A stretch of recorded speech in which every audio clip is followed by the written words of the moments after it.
Assalamualaikum warahmatullahi wabarakatuh, Ibu. Selamat siang, Ibu. Sesuai percakapan kita kemarin, perjanjian kita kemarin, saya Yeyen CGP Angkatan 10 ingin mewawancarai Ibu di sini terkait tentang pengambilan keputusan berbasis nilai-nilai kebajikan universal. Boleh, Bu? Boleh. Oke. Boleh, Bu, perkenalkan dulu ke diri, Bu. Perkenalkan, nama saya Siswanti SPG. Saya saat ini diberi kepercayaan untuk memegang amanah yaitu sebagai kepala sekolah di SD 11 Gunungan Kantang. Sudah berjalan kurang lebih 2 tahun. Terima kasih, Bu. Baik, Bu, mungkin langsung aja di pertanyaan pertama ya, Bu ya. Saya ingin menanyakan ini, Bu ya. Bagaimana Ibu untuk mengidentifikasi sebuah permasalahan termasuk ke dalam kategori dilema etika ataupun rujukan moral seperti itu? Terima kasih.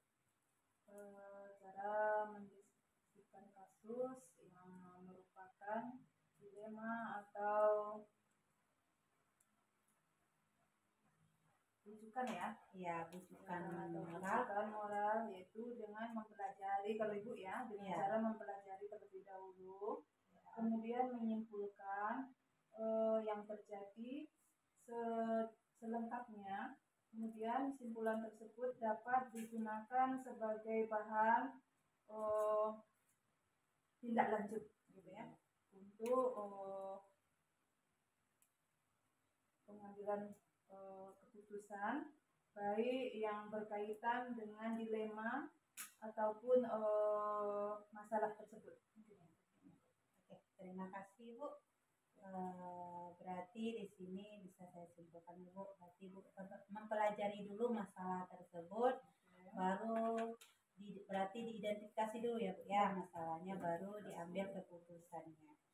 Baik, Bu, untuk pertanyaan selanjutnya, Bu, bagaimana Ibu caranya memutuskan sebuah permasalahan itu ketika permasalahan tersebut sama-sama benar dia? Bagaimana caranya Ibu mengambil keputusan? Yang mana masalah ini benar juga, yang ini benar juga. Gimana caranya Ibu untuk memutuskannya?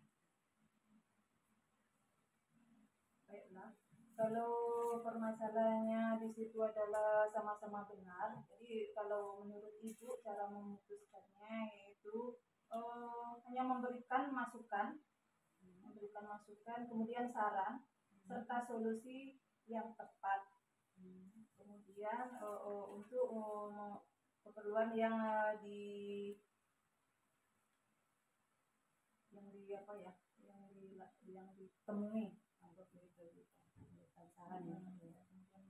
Kemudian baru mengambil keputusannya, menyelesaikannya dengan masalah yang sedang dihadapi. Berarti intinya di sini Ibu kalau mengambil keputusan itu tentu diidentifikasi dulu, nak Bu, permasalahannya, nak Bu. Nah, kemudian pihak-pihak mana mungkin ya, Bu ya, yang terlibat di sana, kemudian mungkin bisa Ibu di sana nanti mungkin musyawarah dulu, nak ya, Bu ya. Nah, baru nanti bisa kita memutuskan seperti itu kalau benar atau tidak. Baik, Bu, pertanyaan berikutnya, Bu. Nah, selama ini ya, Bu ya, ada enggak langkah-langkah yang mungkin ada atau langkah yang bisa Ibu ambil dalam penyelesaian masalah itu, ataupun ada prosedur guna dalam menyelesaikan permasalahan tersebut? Ada enggak prosedurnya, Bu? Kalau ada masalah itu seperti masalah yang menyangkut permasalahan etika tadi, Bu. Kalau itu yang diminta, kalau dilema etika tadi, Bu. Yang pertama itu tentu mendengarkan keterangan ya dari pihak yang bersangkutan. Kemudian yang kedua menelaah apa masalah yang terjadi sebenarnya, yang apa di situ kita apakan dengan baik. Kemudian yang ketiga, memberikan saran atau solusi. Dan yang keempat, kemudian mengambil tindakan yang tepat untuk menyelesaikan masalah. Jadi intinya di sini kalau ada masalah tentu Ibu memanggil kedua belah pihak yang berkasus mungkin ya. Kemudian di mana letak akar permasalahannya itu tidak Bu yang benar. Kemudian baru nanti dicari solusinya yang terbaik. Seperti itu mungkin ya Bu ya.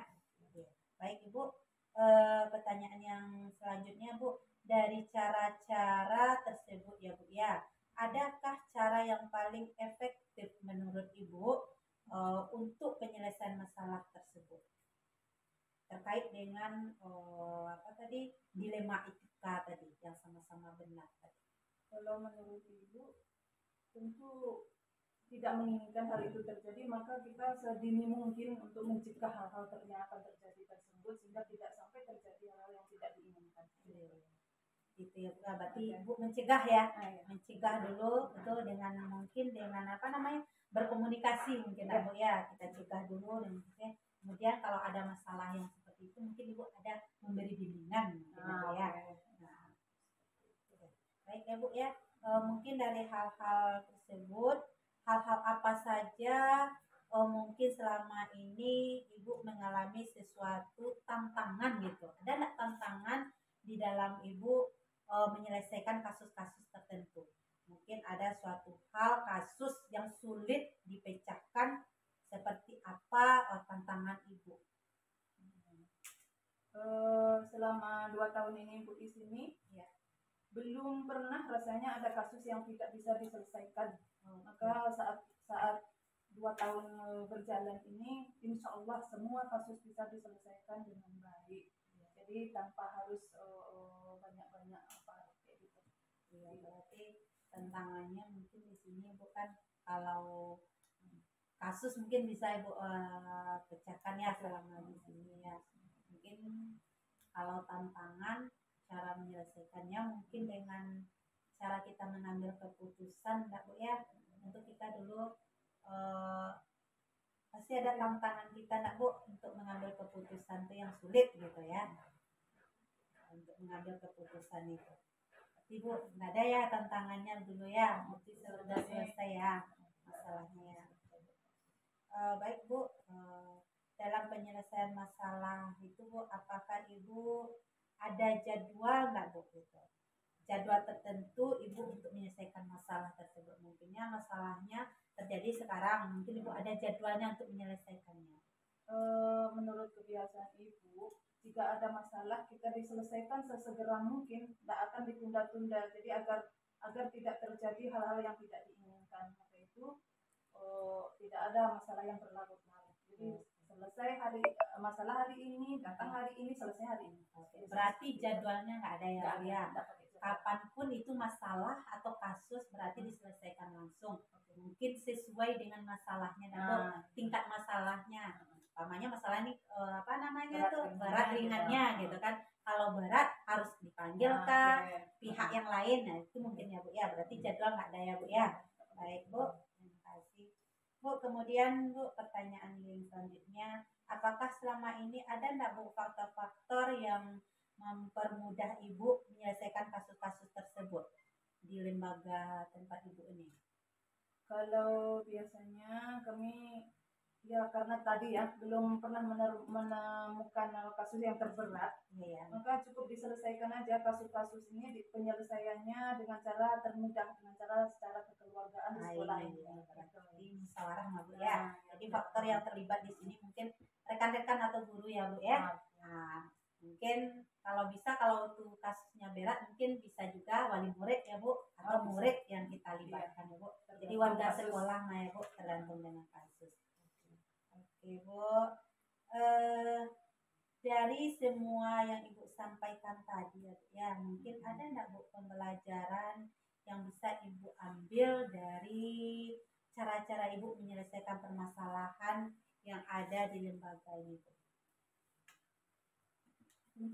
dari masalahnya itu sendiri ya.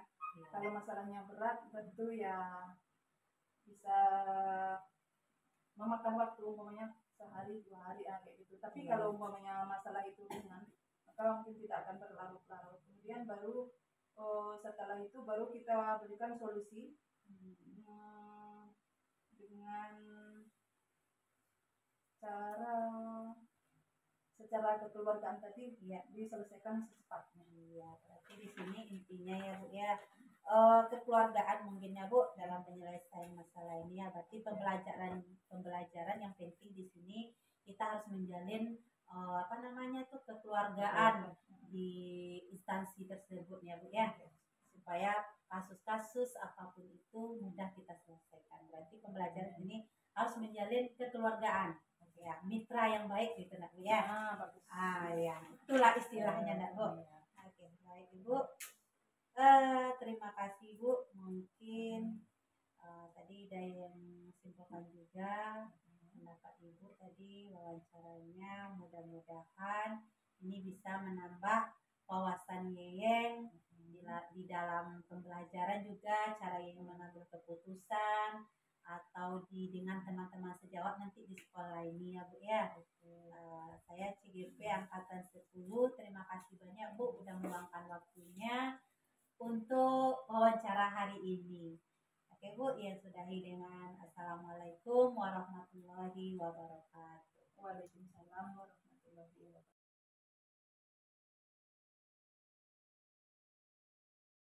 Assalamualaikum warahmatullahi wabarakatuh. Waalaikumsalam. Apa kabar Bu? Alhamdulillah Bu. Bagaimana dengan Ibu? Selamat pagi Bu. Sesuai dengan perjanjian kita kemarin ya, untuk wawancara sama kita ya, terkait dengan tentang pengambilan keputusan berbasis nilai-nilai kebajikan. Boleh ya? Oke, terlebih dahulu mungkin silakan perkenalkan lebih singkat dulu Bapak. Terima kasih Bu. Kami Siti Nova menjabat sebagai kepala sekolah di SD 29. Ini Bu ada pertanyaan pertama mungkin yang mau saya tanyakan ya. Selama ini ya, bagaimana Ibu dapat mengidentifikasi kasus-kasus yang merupakan dilematika atau titipan moral? Selama ini saya saat mengidentifikasi kasus-kasus dilematika, saya berkoordinasi dengan guru untuk melihat kasus tersebut siapa yang terlibat. Kemudian setelah berkoordinasi, saya melihat kebenaran yang ada untuk melakukan pembuktian kebenarannya. Lalu musyawarah untuk mengambil keputusan sesuai dengan peraturan yang berlaku yang telah disepakati bersama. Dari hal tersebut kita dapat dibedakan kasus tersebut menjadi dua, yaitu antara dilematika yang berdasarkan benar lawan benar dan putusan moral yang berdasar pada benar lawan salah. Di sini intinya kita komunikasi dulu ya.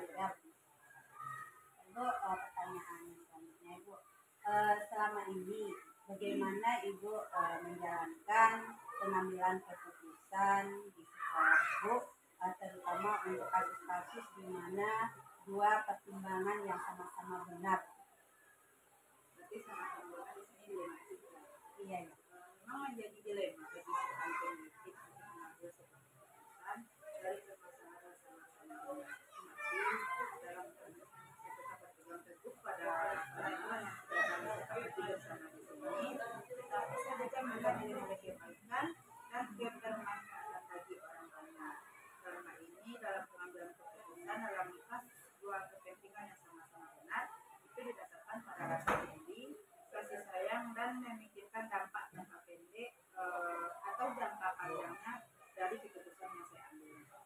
Ini kita memikirkan yang ada dampak jangka pendek atau jangka panjangnya kasus tersebut. Ya. Baik Bu, yang selanjutnya Bu, mungkin ada langkah-langkah atau prosedur seperti apa yang bisa dilakukan?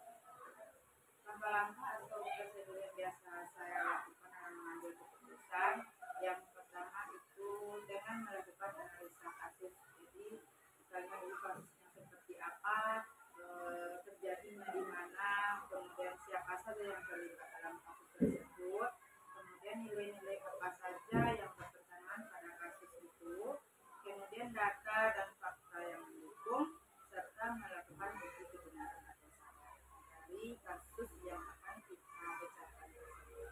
Kita mengumpulkan data-data Ya. yang faktanya. Bu, mungkin yang berikutnya Bu, pertanyaan saya mungkin hal-hal apa saja yang selama ini Ibu anggap efektif dalam mengambil keputusan pada kasus-kasus dilema etika ini?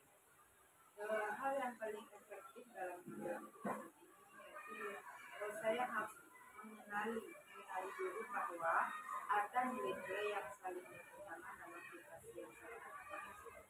Kemudian dari situasi tersebut saya harus kenali dulu siapa yang terlibat, kemudian fakta-fakta yang relevan dengan kasus tersebut, kemudian saya baru menentukan tentang bagaimana.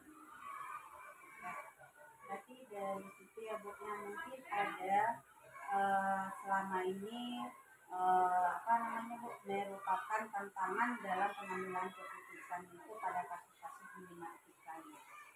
Sebetulnya siapapun kita, walaupun itu pemimpin sekolah ataupun pemimpin lembaga dulu, pasti ada tantangan-tantangan yang kita pertimbangkan saat kita mengambil sebuah keputusan.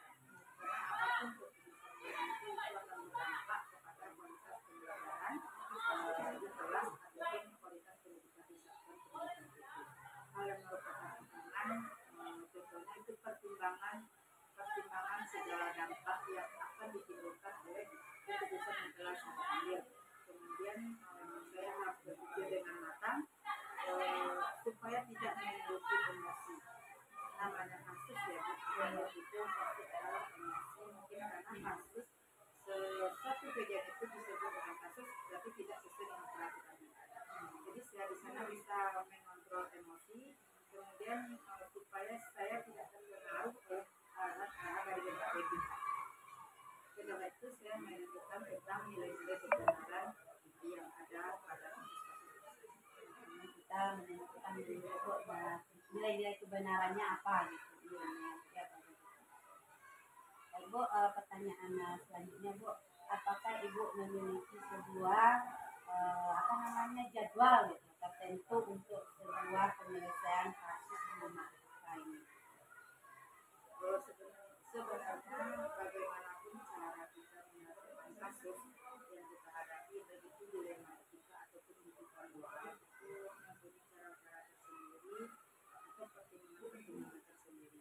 Kalau bagi kami dalam menyelesaikan masalah tersebut, kami menentukan berat atau ringannya kasus yang telah dihadapi.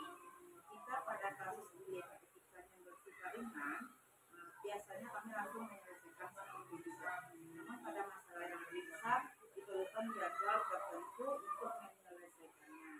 Sesuai dengan prosedur itu meninjau fakta, kemudian yang semua pihak itu murid, kemudian berkoordinasi atau bermusyawarah dengan tim. Mungkin di sekolah kita membentuk sebuah tim review ataupun bisa dengan masyarakat sekitar ya Bu, karena lingkungan di sekolah ini tidak hanya murid dan guru, tapi juga masyarakat sehingga kita memang itu dibutuhkan. Kemudian bagaimana nanti mengambil keputusan ini dengan yang terbaik yang bisa mengacu pada kualitas pendidikan di sekolah ini. Jadi tinggal di sini tergantung kasusnya berat atau ringan ya. Kalau kasusnya ringan mungkin langsung bisa ya Bu ya. Pecahkan masalahnya. Tapi kalau masalahnya berat mungkin bisa bikin jadwal yang melibatkan yang itu kepentingan sekitar dia.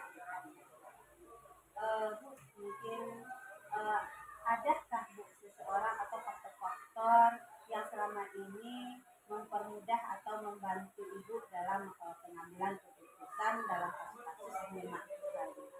Sebenarnya faktor-faktor yang mempengaruhi dalam mengambil keputusan itu tidak bisa ditentukan pada seseorang saja, karena sekolahnya merupakan sebuah instansi, karena kita membutuhkan seorang guru, ada ratusan murid, karena kita bisa juga akan berkoordinasi dengan atasan seperti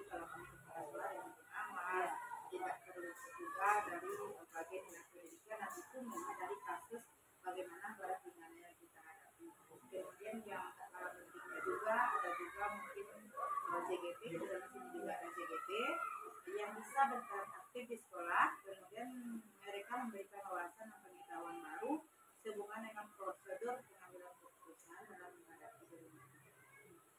Banyak ya faktor yang bisa dilihat di sini, terutama untuk atasan, mungkin pengawas, kemudian rekan-rekan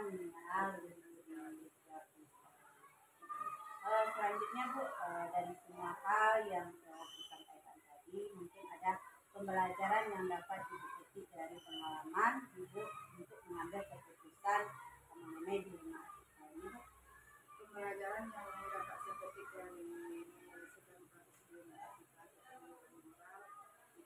itu dalam menyelesaikan kasus tersebut saya bisa untuk berpikir lebih jernih, lebih luas untuk mempertimbangkan paradigma berpikir di mana hal tersebut yang sesuai dengan pemikiran Silat Dewantara, di mana kita bisa menghitung hal ini sesuai dengan perkembangan zamannya, kemudian kita bisa memang menghasilkan kebahagiaan yang setinggi-tingginya bagi anak sebagai siswa di sekolah atau sebagai anggota masyarakat yang lingkungannya.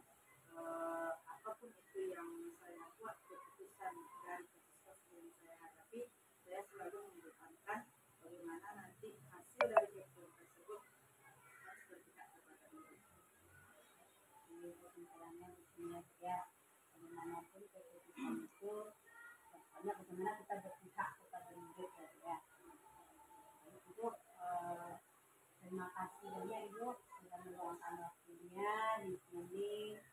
Mungkin saya sebagai CPP angkatan 10 bisa nanti menyerahkan apa-apapun nanti yang dapat saya di sini ilmunya Bu di sekolah saya. Ada kata-kata saya tadi tidak pada tempatnya, saya minta maaf Bu. Ya Ibu. Assalamualaikum warahmatullahi wabarakatuh. Waalaikumsalam. Silakan Pak.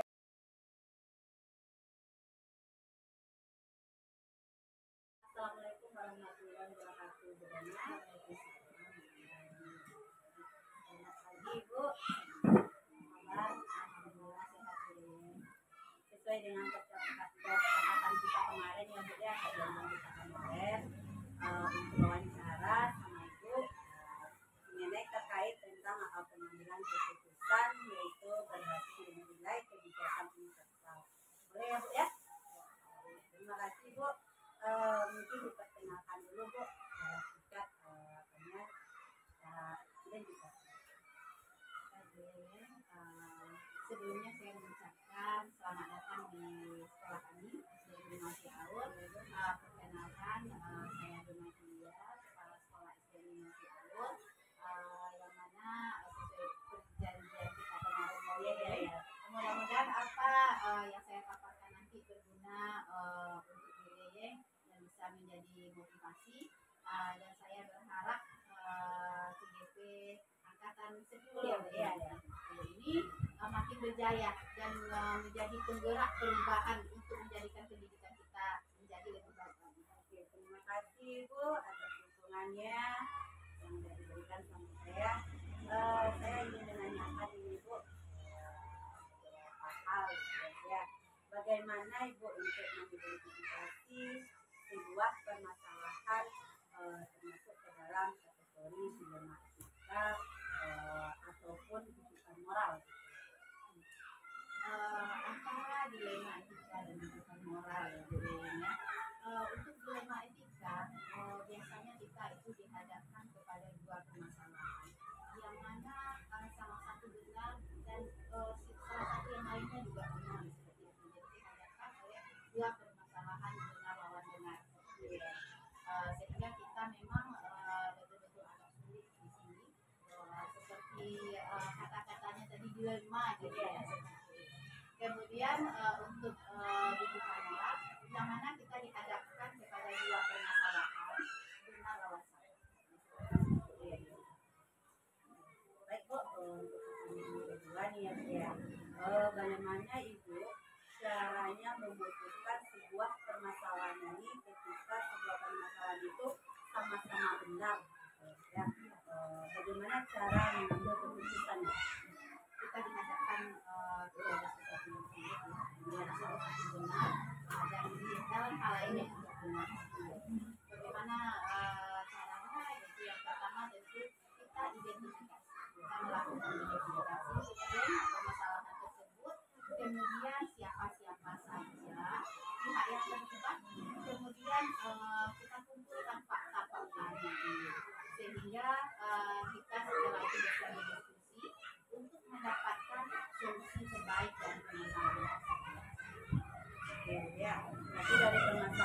kita mengidentifikasi dulu ya permasalahannya, kemudian pihak-pihak mana saja yang terlibat di masalah tersebut gitu ya. Kemudian baru kita kumpulkan fakta-faktanya gitu ya. Baru kita bisa nanti diskusi gitu. Ibu mungkin selama ini ya Bu ya, mungkin ada langkah-langkah seperti apa gitu ya, prosedur yang Ibu gunakan dalam menyelesaikan permasalahan tersebut.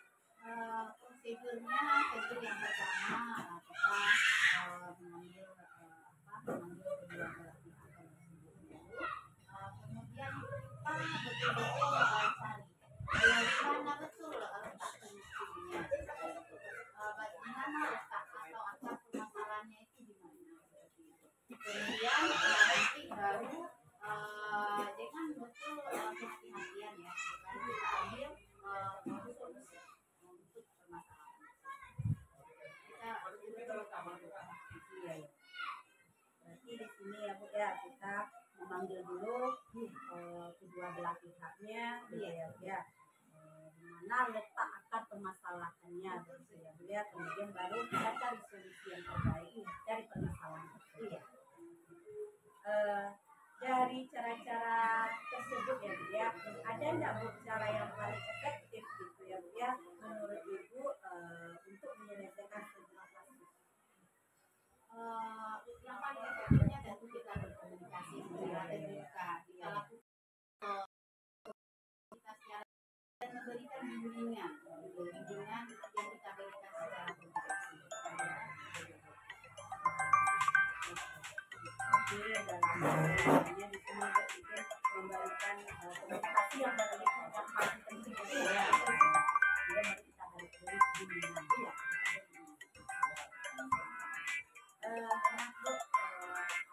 Kemudian hal-hal apa saja mungkin ya Bu ya selama ini Ibu alami sesuai, ada nggak tantangan gitu ya Bu, tantangan tertentu atau tersendiri untuk menyelesaikan kasus-kasus tertentu, mungkin ada suatu hal, satu kasus mungkin ya Bu ya yang sulit dipecahkan seperti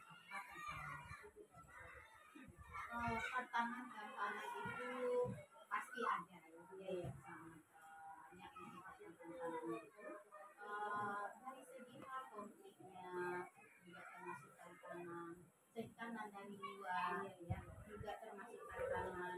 Kemudian ketidakpastian dalam mengambil keputusan, kadang-kadang keputusan yang kita ambil tersebut belum tentu akan diterima oleh semua pihak. Jadi ini tantangan yang betul gitu, yang pihak lain maunya seperti ini, yang pihak lain maunya seperti ini. Jadi kadang orang yang menerimanya itu belum tentu bisa menerima semua apapun yang di sini Bu, ada nggak jadwal tertentu dalam penyelesaian ini? Kalau untuk jadwal kami di sini dalam mengambil suatu keputusan dalam menyelesaikan masalah itu, untuk jadwal itu tidak ada jadwal khususnya, tidak ada. Cuman kalau memang ada permasalahan itu langsung diselesaikan hari itu juga, sehingga nanti permasalahan tersebut tidak berkelanjutan seperti itu. Kecuali nanti memang ada kita melibatkan pihak-pihak yang lain, misalnya harus memanggil wali murid dulu misalnya, atau komite sekolah, ataupun sampai ke pengawas nanti misalnya ya kan, baru. Tetapi memang suatu permasalahan itu tidak ada jadwal khusus. Apabila ada permasalahan langsung segera diselesaikan. Intinya di sini kalau ada permasalahan berarti langsung ya menyelesaikannya. Kemudian ya Bu ya, pertanyaan berikutnya, apakah selama ini ada nggak Bu faktor-faktor umpamanya yang mempermudah dalam menyelesaikan kasus-kasus yang terjadi di negara?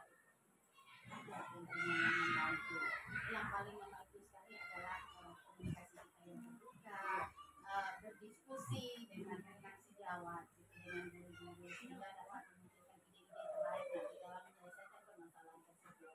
Jadi diskusi dengan rekan itu sangat membantu. Komunikasi. Di sini kan seperti kita komunikasi ya, musyawarah menyelesaikan suatu permasalahan atau kasus. Kemudian dari semua yang disampaikan tadi ya, mungkin ada pembelajaran yang bisa diambil begitu Bu, untuk menyelesaikan permasalahan yang ada di lembaga ini.